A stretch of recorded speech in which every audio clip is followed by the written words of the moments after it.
Assalamualaikum warahmatullahi wabarakatuh. Perkenalkan, nama saya Zahra Ainunisa dengan NPM 242170111048 dari kelas B. Dalam video ini izinkan saya untuk menyampaikan materi mengenai Provinsi Sumatera Barat. Provinsi Sumatera Barat merupakan salah satu provinsi di bagian barat Pulau Sumatera yang memiliki keunikan alam dan budaya. Secara astronomi, Sumatera Barat berada pada 0 derajat 54 menit lintang utara hingga 3 derajat 30 menit lintang selatan dan 98 derajat 36 menit bujur timur hingga 101 derajat 53 menit bujur timur, sehingga beriklim tropis dengan curah hujan tinggi dan suhunya relatif stabil sepanjang tahun.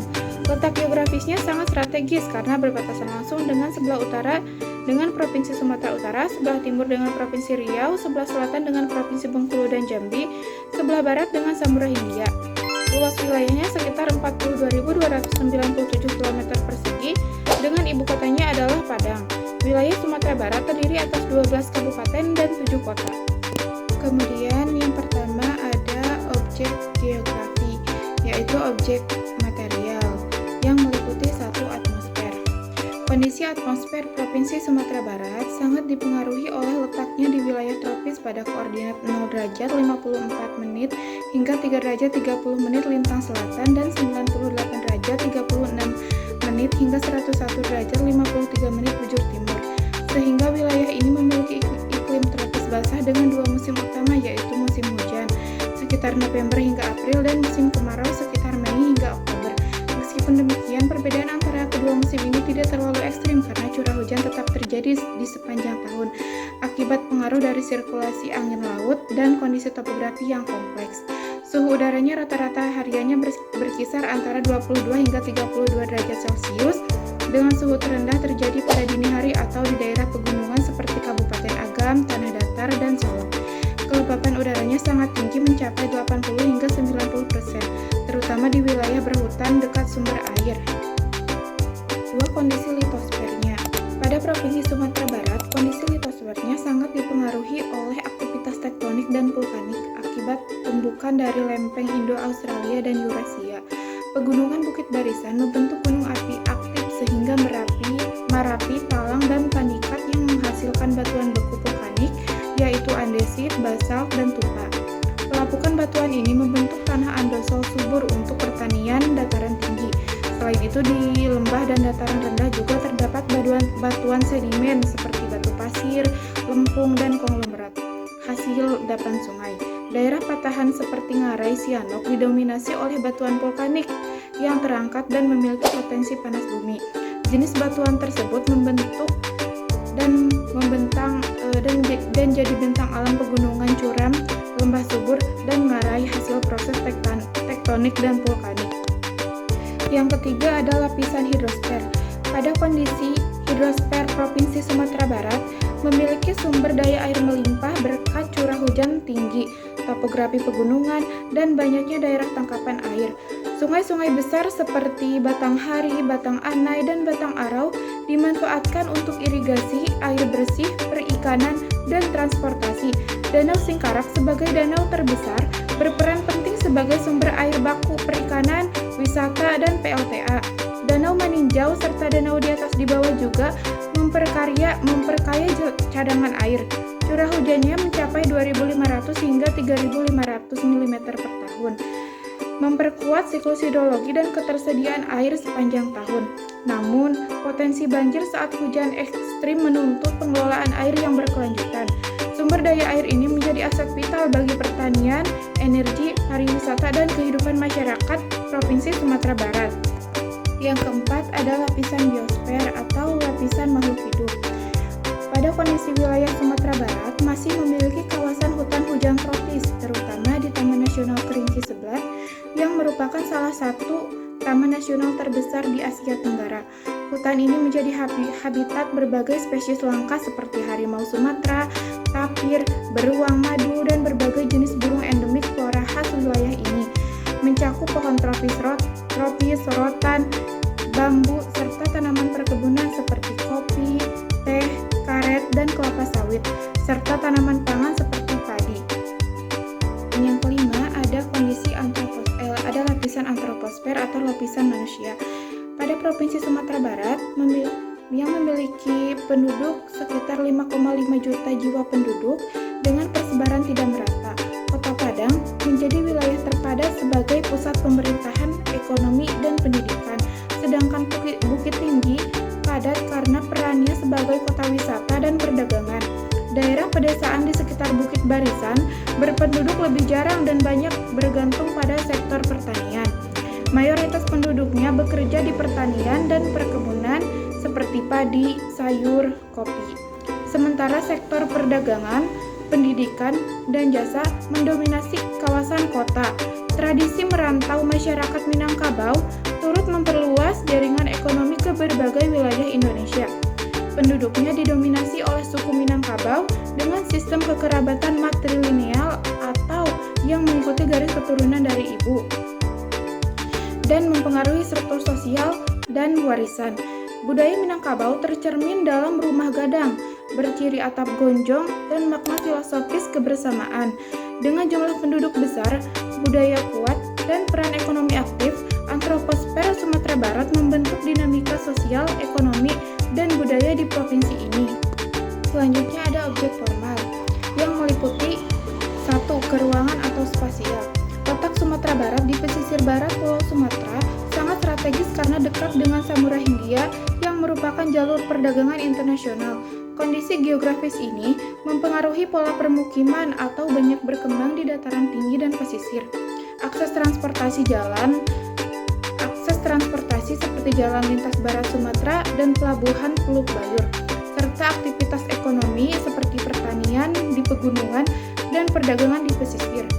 Yang kedua, dari aspek lingkungan atau ekologi. Interaksi antara manusia dan lingkungan sangat erat. Wilayah pegunungan yang subur dimanfaatkan masyarakat untuk bertani padi, sayur-sayuran, dan kopi. Kawasan pesisir dimanfaatkan untuk perikanan dan pelabuhan. Aktivitas manusia ini juga sejalan dengan pelestarian lingkungan agar tidak terjadi bencana seperti banjir bandang dan tanah longsor. Ketiga, kewilayahan. Jika dibandingkan dengan provinsi tetangga, Sumatera Barat memiliki kesamaan iklim tropis dan struktur pegunungan. Namun, perbedaannya terletak pada identitas budaya. Budaya Minangkabau yang sangat kuat menjadikannya provinsi ini unik. Kombinasi kondisi fisik dan sosial menciptakan karakteristik wilayah yang khas dalam kerangka wilayah Indonesia bagian barat. Selanjutnya ada prinsip geografi.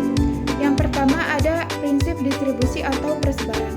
Pada penduduknya terkonsentrasi di wilayah daratan tinggi seperti Bukit Tinggi dan Padang Panjang, sedangkan wilayah pesisir lebih jarang penduduk. Persebaran sungai, danau, dan lahan pertanian juga tidak merata, tergantung kondisi topografinya.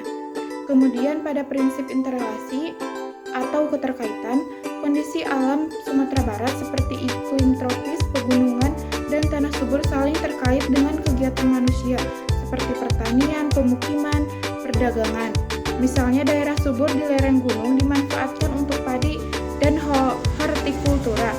Yang ketiga, prinsip deskripsi atau penjelasan. Fenomena geografinya dijelaskan secara mendalam seperti bagaimana letak geografis di pesisir Samudra Hindia mempengaruhi curah hujan tinggi dan keberadaan pelabuhan di laut. Yang keempat, prinsip horologi atau keruangan. Prinsip ini menggabungkan letak, kondisi alam, sosial, dan budaya untuk memahami karakteristik wilayah secara menyeluruh. Pada Provinsi Sumatera Barat memiliki bentuk ruang yang unik karena kombinasi pegunungan, dataran tinggi, dan pesisir. Selanjutnya ada konsep dasar geografi. Yang pertama ada lokasi. Pada Sumatera Barat terletak di pesisir barat Pulau Sumatera dan berbatasan langsung dengan Samudra Hindia, menjadikannya wilayah strategis dan memiliki koordinat sekitar 0 derajat 54 menit lintang utara hingga 3 derajat 30 menit lintang selatan dan 98 derajat 36 menit bujur timur hingga 101 derajat 53 menit bujur timur. Yang kedua ada jarak. Jaraknya cukup dekat dengan provinsi lain seperti Riau, Jambi, dan memudahkan hubungan antar wilayah. Kemudian pada jarak dari ibu kota negara yaitu Jakarta ke ibu kota provinsinya yaitu Padang kurang lebih sekitar 894,61 km dengan kurang lebih estimasi penerbangan menggunakan pesawat udara sekitar 2 jam. Yang ketiga ada keterjangkauan. Akses transportasi didukung Jalan Lintas Barat, Bandara Internasional Minangkabau, dan Pelabuhan Teluk Bayur, memperkuat akses transportasi pada Provinsi Sumatera Barat. Yang keempat ada pola. Pola pemukimannya menyebar di dataran tinggi dan pesisir mengikuti kondisi topografinya. Yang kelima ada morfologi. Morfologinya didominasi oleh pegunungan bukit barisan, lembah, ngarai, dan dataran rendah pesisir. Yang keenam ada aglomerasi, yaitu aktivitas ekonominya terkonsentrasi di Kota Padang dan Bukit Tinggi sebagai pusat perdagangan dan pemerintahan. 7 ada nilai kegunaan, yaitu lahan suburnya dimanfaatkan untuk pertanian, pesisir untuk perikanan, dan pelabuhan serta danau untuk energi dan wisata. Yang kedelapan ada interrelasi dan interdependensi. Pada Provinsi Sumatera Barat, wilayah pegunungan, pesisir, dan perkotaan saling mendukung dalam kegiatan ekonomi dan transportasinya. Yang kesembilan ada diferensiasi areal, yakni pegunungan cocok untuk pertanian, pesisir untuk perdagangan, dan dataran rendah untuk permukiman. Dan yang terakhir, keterkaitan antar ruang. Mobilitas barang dan jasanya terhubung melalui jalur darat, laut, udara, dan memperkuat hubungan ekonominya antar wilayah Provinsi Sumatera Barat. Yang selanjutnya keunikan Provinsi Sumatera Barat. Yang pertama, budaya Minangkabau, yakni budaya yang menganut sistem kekerabatan matrilineal, di mana garis keturunan ditarik dari pihak ibu. Yang kedua, rumah gadang. Arsitektur tradisional Minangkabau dengan atap gonjong menyerupai tanduk kerbau mencerminkan filosofi kebersamaan. Yang ketiga, tradisi merantau, yakni ciri khas masyarakat Minang untuk mencari pengalaman dan peluang ekonomi di luar daerah asal. Yang keempat, kekayaan alam. Memiliki gunung api aktif, danau vulkanik seperti Danau Maninjau dan Singkarak, serta pantai indah di pesisir barat. Yang selanjutnya, kuliner yang khas. Hidangan seperti rendang, sate padang, dan dendeng balado terkenal hingga tingkat internasional. Berikutnya, tokoh nasional. Banyak tokoh penting lahir di sini seperti Tan Malaka, Muhammad Hatta, dan Sultan Syahrir.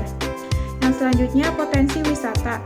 Destinasi alam dan budaya seperti Ngarai Sianok, Jam Gadang Bukit Tinggi, dan Pantai Air Manis menjadi daya tarik utama wisatawan Provinsi Sumatera Barat.